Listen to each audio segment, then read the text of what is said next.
Friends. Wait, no, not that one. Wait, where's the first one? Oh, I guess one more. All right. Anyway, hey, that was awesome, and that was an awesome intro where I just like messed up with the slide. I'm Dillan DiGiovanni, and I'm a lifestyle and leadership coach, and I'm talking about change. That's why we're here. So let's get a temperature of the room, since we don't want to talk about what's happening outside. Who loves change? Who loves it? Raise your hand if you love it. Raise your hand if you hate it. Great. Who doesn't have an opinion? Great. I knew there was a few of those. So I happen to love it. I have made a life of changing pretty much everything that a person could change about him or her or herself. And then because I did that, and I seem to be pretty good at it, I made a career out of it as a lifestyle and leadership coach. And what that is I help people make changes to lifestyle habits and then develop leadership skills. Because I saw in my own life how one thing was working, but then the other one wasn't, and then one thing was missing and the other thing was missing. And so over my life, like I've worked really hard to do that for myself, and then with my clients, I just like basically say, hey, this is what I did, it worked. What do you want to try? And then that's what they do. And it's great, and we have a great time. And I do this for individuals, I do this for companies, whatever, whoever basically wants to hang out with me. Mm-hmm. So here are some things that like I've changed, because I think when people think about change, and you might be thinking about this for yourself, and make sure you have like a pen today, and if you don't have a pen, you can just use your brains.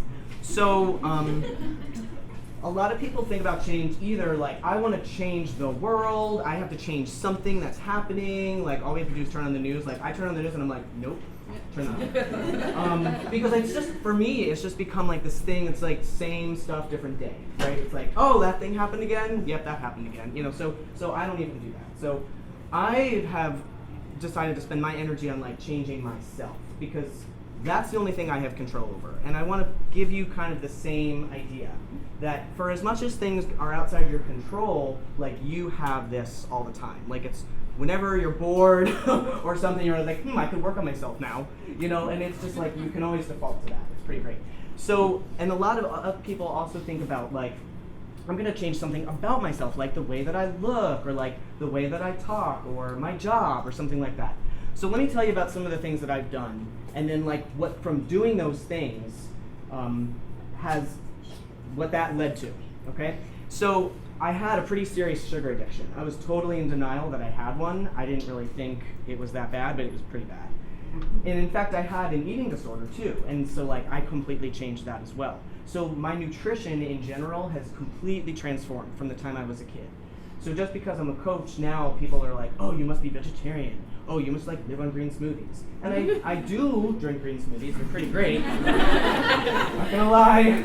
But you know, like I was raised on Pop-Tarts and Golden Grams, and like I was just raised on that kind of food, and I thought that that was fine and it was great. And what I've learned about what we eat and how it impacts who we are and how we feel is just like tremendous. So we're going to talk about that in a little bit, but I just want to drop that in. I've also changed cities and apartments. I'm originally from New Jersey. Anybody from New Jersey? Yeah! Okay, bye everyone. We're going back home. Just kidding. Maybe not. See you later. But I'm originally from New Jersey. I moved here for a job in 2006, and I got stuck here 10 years later. I can't believe it's been that long. And I actually did the math last night, and I've lived in 17 different apartments in 16 years. So yeah, I like change. It's great. If you hate moving, I'm your guy.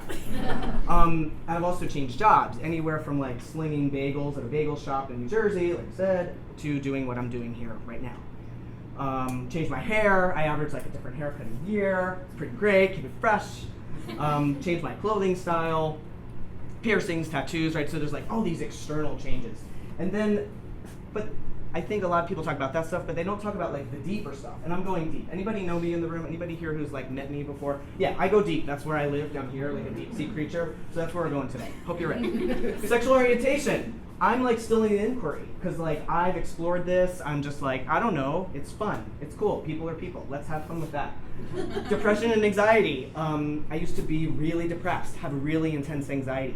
The thing that I've changed about that, it's not that it goes away because like I'm a human being, and no matter how well I eat or like how much I run or how much I sleep, like I'm a human being. So like that happens to me sometimes. But what I've done is I've changed the narrative I have around it. So instead of like, I have anxiety as this thing that I am, I'm like, I have anxious responses to things. And then like I work on it and it goes away. Like it's not this constant state, right? Although sometimes it feels like that. But like I get to control, I get to like turn it up or like turn it down. And it's like really changed how I feel about myself and like how I relate to that. Does that make sense?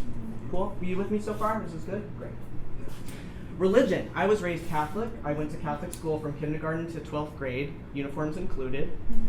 And then I was like, I hate religion, so I didn't do religion at all for some time. And then I became a Buddhist. And now that's actually a huge part of who I am. And it's synonymous with like how I actually made a lot of these changes that I'm going to tell you about. Who read the email blast, by the way, to get here? Duh, you must have, right? So the secret's out, like, I'm transgender, surprise! And who came here just for that? You can be here. Sweet, because we're talking about it. So yeah, and I changed my name. You want to talk about weird? That's like really weird. Some people, like, when they get married, like, right? Who's gotten married and changed their last name? It's like really weird, right? Like, why are you calling me that? And sometimes people will call me that, and I'm just like, you're talking to me, right? Yes, that's right. Yeah, and then I changed my gender identity. Like, I was 34, and I was like, I don't know, I have this feeling that like I'm supposed to do this thing, but like, I don't know. Yeah, I'll just do this, it's fun. That's kind of like how I've lived my life, to be honest with you. Like, I think a lot of people think that it's this really intense thing. And it is maybe for a lot of people, but honestly for me, after kind of living my life like this and going through all of these changes, I ultimately got to the point where I was like, I am never going to know if I'm supposed to do this. Like, I've lived as this one person for 34 years. I went to therapy. I kept asking everyone, like, do you think I should do it? Do you think I should do it? You know, and they were like, I don't know. Like, because they're like, I'm cisgender. I can't tell you what it's like. Like, how does it feel? Cisgender, by the way, is like anybody who doesn't identify as trans. So I'm not going to make assumptions. I have no idea who's in this room, right? So if you don't identify as trans, then you're cisgender. So like, how could they tell me how to do that, right? So after all this asking, like, I just finally came to the conclusion, like, it's my life. I'm here once. The body's gonna fall apart at some point. Like, I've tattooed it up already. Like, that's my self-expression. Might as well just keep going.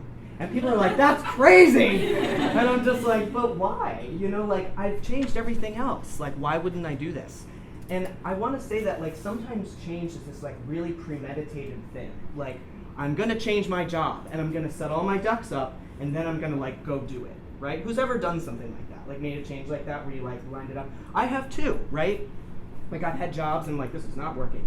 And then I would set up a new job, and then be like, peace. And then, like, go to a new job. And it was, like, super convenient and comfy and great. And who's ever had a change where it just, like, happened? And you were like, what? Right. So, what do you do with that? So, like, how did I make this decision? So that's me on the left at 25. My first year teaching, 8th grade. with my long hair and my little Irish Celtic knot necklace. I mean, I want to look at that picture. Look at that face. I wish you should really go, like, it's all over Instagram. Sorry, no naked selfies today. I was gonna do the topless selfie thing, but like Justin Bieber's got that covered. So if you want to see some though, you can go to my Instagram. It's totally rad. And that wasn't a plug for that. I just wanted to like really, really focus not on like this body thing that is so much in this narrative around trans people. I really want to focus on like the social and like the internal things that I had to overcome to like do something like this and pull it the heck off. Because there's so much focus on like, so what's that lie? It's crazy. I don't know how to explain it to you. Like, it's weird, but you know, and there's really no words that I could ever share to tell you, but like, as I talk about what I went through, I think you're going to be sitting there going, oh yeah, like that time I did that thing. Or even something that you're trying to do right now. I want to just tell you what I did and how I did it in the hopes that it'll help you too, okay? Because these two questions that come up around change. First of all, why are you going to do it? Like, why would I complete? So I had this business up and running for 3 years, right? I had this successful health coaching business. I was going around. I was kind of like a brunette, Ellen DeGeneres, like, hey, I'm like this queer female that's like totally accessible and relatable. And like, why would I? People would actually say I look like Ellen DeGeneres. Do I look anything like Ellen DeGeneres? No offense, Ellen, you're super great, but I don't look like that. I'm Italian. So, but it was just this funny thing. So it's like, why would you do this? And I guess I wish I could tell you a better answer than I just said, why not? Why not? It was this internal voice, this internal, like, inner knowing that was like, why not do this? And then it was like, well, then how the heck did you pull that off? Now, if I sit here and tell you that I started a gender transition, meaning like a social transition, well, I started my social transition, like, when I was born. Oh, and that's something I want to drop in really quick. I want to help change the narrative around how you think of or how you speak about trans people, because there's this narrative of she was born this way and then she became the other thing. You're on one side of the middle school dance floor and then you're like, I'm gonna make my way to the other side. Great, I'm here. And like, that's how I felt in middle school. I was like, I want to be over there wearing a tie. And I did, and I do wear them now, and it's great. But not today. But the truth is, what I've gotten for myself is I was born transgender. I wasn't born one thing and like had to become something else. Like, no, I've always been this way, but it took me a while to like get it, right? It took me a while to see it and realize it, mostly because there was nobody in my life who looked or identified as trans. So there's no way to like mirror who I wanted to be like or what I wanted to be. And when I moved to Boston and I saw like this wide spectrum of gender presentation and gender identity, that's when it started to click in for me. Like, so changing my environment and making that move opened up this whole other world. Don't sing from Aladdin right now. But it opened up this whole other world that like I never knew was even gonna, it was like a total blind spot. Right? So sometimes you make one change and it like sets up all these other things. Make sense? And then, so does that make sense about like the whole trans thing? So like moving forward, like I really want to help you, it might help you get it better. Like, well, how did they do that? No, it was always like that. So then how did I actually do it? So I started a gender transition and started grad school and started the process of removing myself from a 10-year relationship all at the same time. Oh, and I was also running my own business as a health coach in Boston. Not in tech, I'm not in startup, I sell health. So doing all of that at the same time. And I finally hit a wall last March. This time last year, I was like, I quit. I quit the whole thing because it was way too much. And then I took a sabbatical and I changed my mind and felt better. So Lewin, I was so interested in this process. Like, how did I do this? How do other people do it? What gets in their way? What helps some people actually make change? And I built a master's degree around change. It was like the coolest thing ever.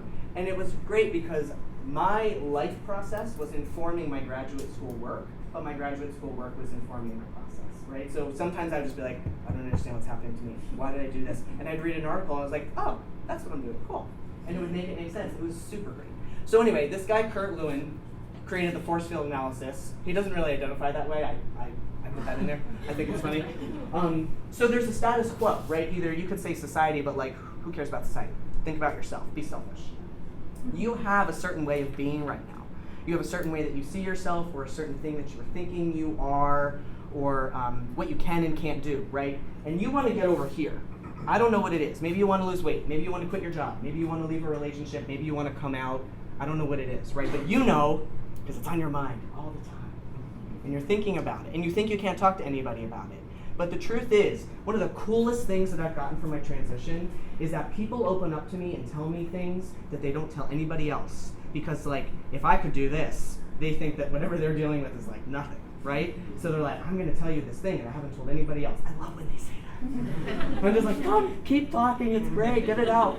And the more people talk, I want to tell you, people are keeping secrets, right? Because they are afraid they're the only one. They're the only one that's weird. They're the only one that's broken. They're the only one wrestling with this thing. And like everyone's walking around like, I'm great, I'm normal. See, I'm normal, just like you. And everyone on the inside is like, I'm a messed up person. I'm broken. Everyone thinks I'm a fraud. I'm telling you, everyone feels that way. How do I know? Because they tell me.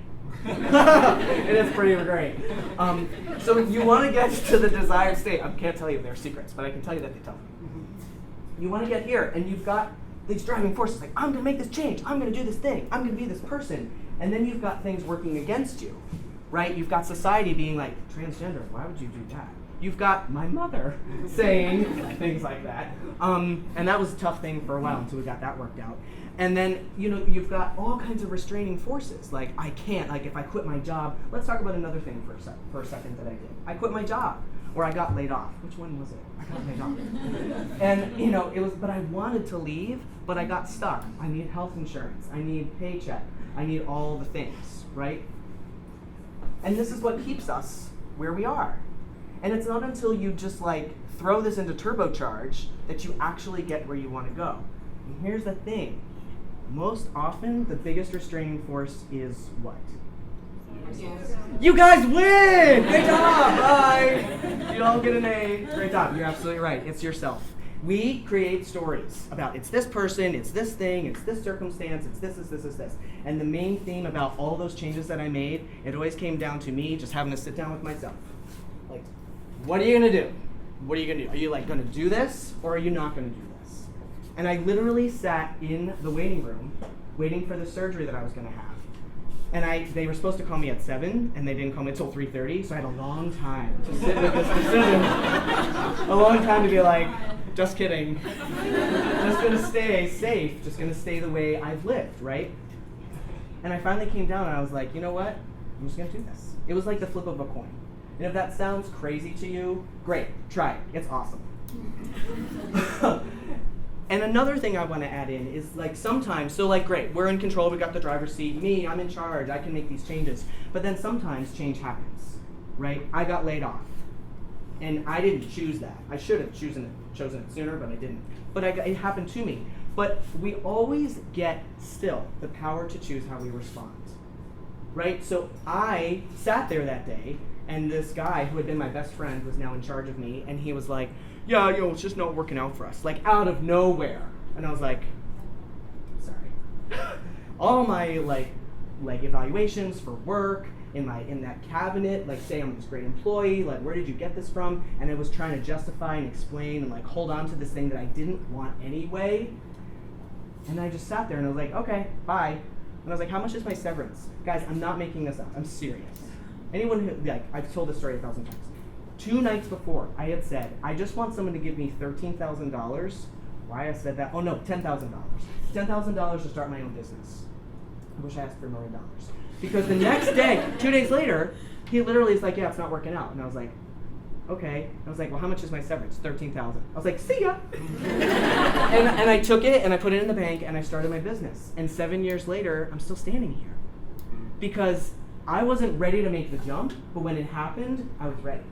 I'm going to do this. Like, this is my time. This is my chance. And any time, including this week, where I come up against, including yesterday, where I come up against, like, I don't want to do this anymore. It's too hard. There's no rules. There's no one to tell me how to do this. I'm tired of making it up. I'm tired of, like, all those complaints. I come back to that moment where I sat in that chair and I was like, here's my chance. And I think 7 years later, I'm still standing here. And I get to be here talking to you guys. And I wouldn't be able to do this if I gave up along the way at any point, right? It's pretty cool. So you always get to change your perspective. I could have been like, this isn't fair, I'm gonna sue them. I could have put all my time, energy, into money into like resisting that change, or I could just be like, okay, I'm just gonna go with this and see what I can create, and that's what I did. So how? How the heck did I do that? Can you get a time check, friends? You have 15 minutes. 15? Yep. Awesome. Change the world, 15 minutes. I'm ready! How? How did I actually do it? When I sit and think, Dylan, you put this ignition, in, and then like, how did you do, like, because that's the question. People are like, great, I can start something, but then how do I actually keep it going to the point that it becomes a permanent way of life or like a permanent new thing for me? weight loss comes up, right? Like how do you solve that? Like, how did I lose 40 pounds? I don't know. Well, I mean, I can tell you. I changed my food. I changed how I eat. I changed my whole relationship to how I think about it, how I like consume it, why, when, how, and this was not an overnight process. It's taken me 7 years, including just like a few years ago, I still had a box of Junior Mints on a shelf in my pantry. And I was a health coach. Talk about feeling like a fraud. Why did I have that? Because I was in a relationship with someone who did not want me. And I knew it, and I kept staying and staying and staying and trying to force her to choose me. And it felt horrible. So the Junior Mints made it feel a little bit less horrible. Because suddenly I asked myself the other day, like, what's up with the Junior Mints? Why aren't they around anymore? Oh, right, I left. That's right. I moved out. No more Junior Mints. And it's true. And it's not that I don't eat sugar. I do. But it has a completely different role and significance in my life. Also, sugar makes me cray. I didn't have any today, so I was less cray. But it totally impacts me. And I didn't get this until I started to become a health coach and I experimented.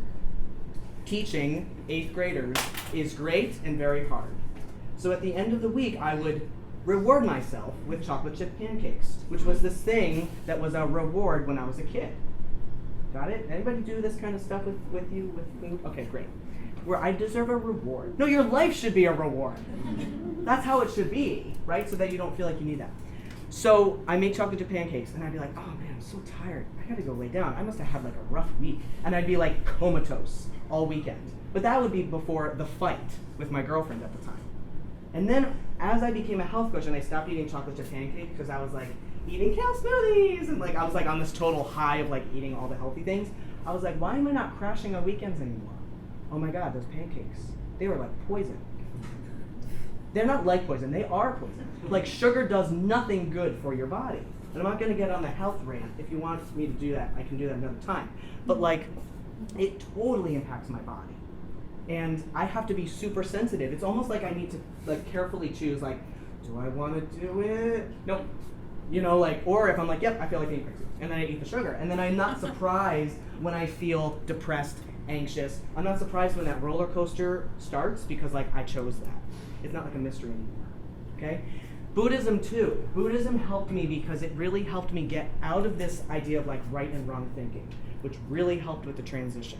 Because I was having a really hard time deciding that I wasn't a horrible person for changing my body permanently, giving up the name that my parents gave me, doing all kinds of, like all these other things. I had a really hard time giving myself permission to do this thing.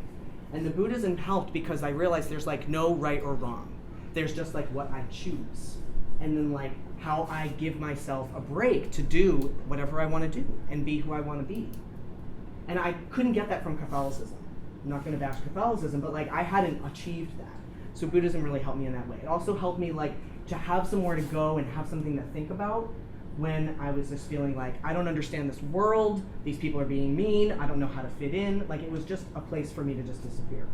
So that's a big thing for me. And just my habits in general, just constantly practicing habits. More sleep, more water, like it's not rocket science. You know what you need to do to feel better. You're just not doing it. And when you start doing it, your life is going to change.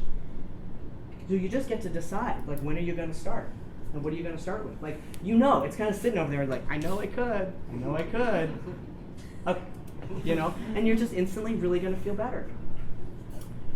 The biggest thing I had to change was my relationship to myself. Again, changing, like giving myself permission to do something. It was funny because my mom, I'm not throwing her under the bus. She knows I talk about it.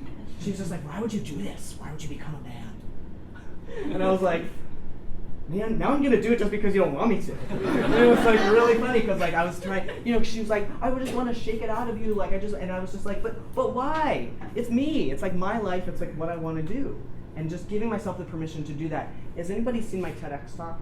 I did TEDx talk, and I shared about this. It didn't become real to actually do this until I heard myself say out loud, I'm gonna get in trouble for doing this. I need permission to do this. And I said that in therapy. I was like, okay, we're done. I'm ready to go. Because like it really freed up a lot of the struggle, right? Because I realized it's my life, I'm here once, and I gotta do me. doing that for myself really changed how I feel about other people, how I see them. Completely different. Now when someone's doing something that I used to experience as like annoying or frustrating, I'm just like, I remember how that is, I know exactly what you're going through. But there's no way I could have achieved that without going through that deep, deep, dark process of getting to the bottom of me. And now whenever I see another person, yeah, I mean, I get frustrated, but I realize now because that's my problem that I'm frustrated with them. It's not that that person's being frustrating.